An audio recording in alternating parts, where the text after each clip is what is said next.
na ang bugas na tag-20 asa na. Hi. So, magandang araw sa lahat na nanonood ngayon, okay?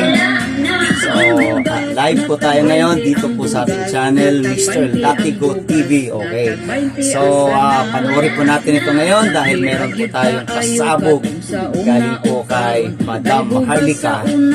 Okay, panoorin muna natin itong, pakinggan natin itong music na napakaganda na sikat ngayon, okay? Maning kamuti sabdang makakaon, pero ang mga chismosa wala ragyod ni nila. Tungod sayo pa sa buntag na mahaw panglibak na, hangtod na sa panihapon na busog ng hilap tanon, dili na manginahanglan o bugas nga lungagon. Asa naman tong saad nga ibarato ang bugas, mag-usa na lang katuig panahon pagkapaspas, ang uban wala patawon sa utang makain. Alright, so ayun po yung laging sinasabi natin, ang bigas daw na tig 20 nasa na. Okay, awa ko nasa na ba ang 20 bigas.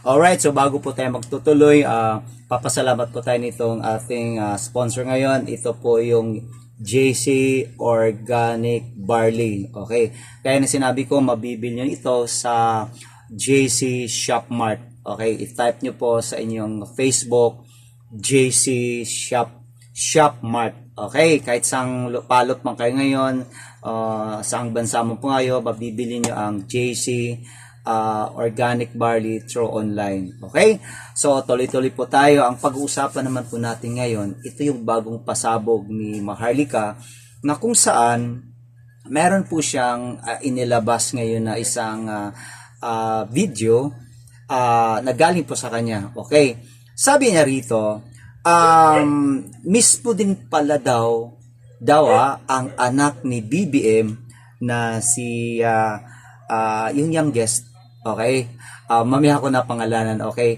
ay isa rin daw na nagsusupply ng cocaine sa pamilya. At ito ay binuking ng dati nilang designer, yung taga-design ng kanilang barong. Alright, so eto siya. Talagang tayo ang pinakanauna nito, at unang labas po ito, wala pa to sa ibang mga channel. Alright, so panoorin natin ang tira ni Maharlika ngayon. Okay? Okay, so ito po si Maharlika, kung gaan hindi po siya natatakot akusahan ang pamilya na mismo daw yung isang anak niya na si Simon, ayun, ay isa rin daw na nagdadala, naghahatid ng droga sa pamilya. Okay, panoorin po natin si Miss Maharlika. Malalim ng araw ang ugat ng mga tila nakukuhang ebidensya at impormasyon ng veteran vlogger na si Maharlika, kung saan sa kanyang recent video, ibinuking na nito na mismong ang designer raw ng pamilya ang nagsabi sa kanya taong 2022 na tila gumagamit raw ng ipinagbabawal na gamot, hindi lamang ang Pangulo, maging ang anak nitong si Simon.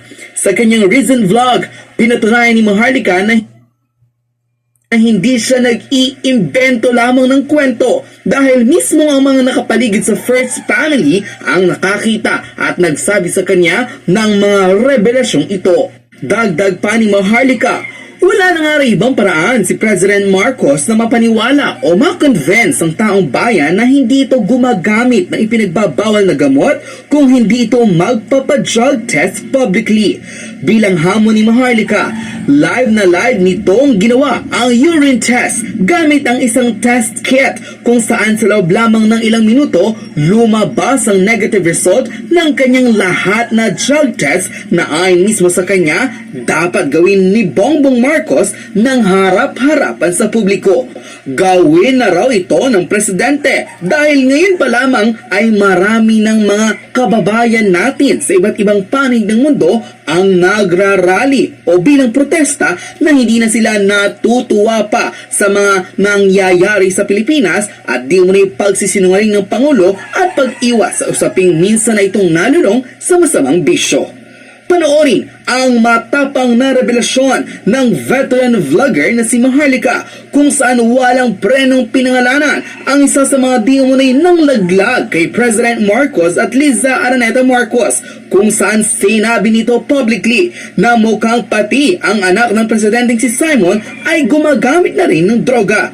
Narito at panoorin ang kanyang big revelation. Live pulburon test challenge. Ayan po. Okay, ayan. Ito para lang sa favorite ni Kuting, isa lang siya. So ayan daw, kapag double bar, ayan nakita nyo, negative. Okay? Kapag isa lang, positive. So kapag ganyan ang pwesto, invalid. Then this one, ito I believe, kasama ang M, ayan, basahin na lang. Ito, 7. So, iihi tayo ng bonggang-bonggang, gagaganunin natin sa ating kipay labong. Right? Ayan, sasahurin ko lang ang aking jihi. Siyempre, dati pakita ang kipay labong, di ba? Mainit-init pa yung ihi ko. So, ang lola mo ay negative. 2 bar. Mainit-init pa rin yung ihi, parang pandesal. So, nakita nyo ang dami, ayan, no? So, dahil 7 siya, nakita nyo yung mga bars, 1, 2, so lahat, 7, negative. So, yan yung challenge natin. Kaya nung Agosto pa lang, nakumbinsi ko na ang sarili ko na bangag na kayo. Yeah, ano, Simon, Marcos, alam mo na? Nagsabi sa'yo, yan gumagawa ng barong mo. Ha? Na ikaw ay nagpupulburon. Kayo ng pamilya mo. Hindi ko nga mawari. Sabi ko, ano ba itong taong, itong kaibigan ko? Ito ba itong kaibigan ko? Sinusuportahan namin si BBM. Tapos sinasabi niya na nagdudrobay daw, sumisingot daw. Tayo gumawa ng sworn statement dyan. Kung saan pagkakataon, saan mo sinabi, hindi lang sa isang pagkakataon, sa pangalawang pagkakataon, halos tuwing magsama tayo, sinasabi mo sa akin na si Bongbong Marcos ay addictus benedictus ng Coca-Cola body. Na para para haraanohin ako, takot-takutin, bring it on, darling. Ikaw, designer na walang pambayad sa kuryente dati at nag-kiss-ass kay Lisa, na mismo si Lisa at si Marcos Jr. ay sinisira mo, ikaw ang nagsabi, ikaw ang kauna-unahang taong nagsabi sa akin na si Marcos ay addictus. Ayon mga kaibigan, talagang umiinit na talaga ang isyo, hindi pa rin matatapos ang isyo kay Marcos, Bungit Marcos, hanggat hindi po siya nagpa-polic test drug test. Ganun na lang. Hair polic drug test. Ayun. Dahil marami pong naniniwala na kapag buhok daw ang ginamit, kahit ilang taon ka pang gumamit o kahit magpalinis ka pa ng dugo para hindi ka mahuli na ikaw ay nagdudruga, abay, kapag ginamit po natin ang hair polic drug test, si Bungit Marcos ay hindi mo makakatakas.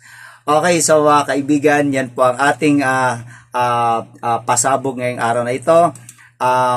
Dahil po mainit na po, kagaya ng sinabi natin ng other vlog natin, kaya pala maraming gustong sirain ang pagkatao ni Jonathan Morales na dating PDEA agent dahil po halos lahat ng mga politikong kilala sa Metro Manila ay konektado kay Mr. James Kumar. Ang susunod po natin na vlog ay ipapakita po natin ano ang pagkatao ni James Kumar versus dating PDEA Jonathan Morales. Ano ay pinaglalaban ni Jonathan Morales noong kapanahonan pa ni Pinoy at ano ang totoong pagkatao ni James Kumar. Okay, so andyan po lamang tayo, hanggang dyan lang po tayo.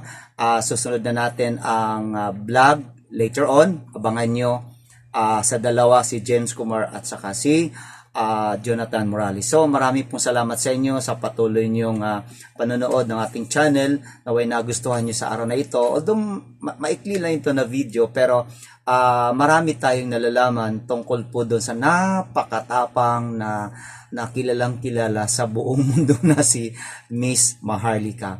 Alright, so thank you so much sa ating mga OFW na nanonood ngayon. Naway nasa magandang kalagayan po tayo kasama ng pamilya nyo. At sa mga kaibigan nating Muslim, Assalamualaikum po.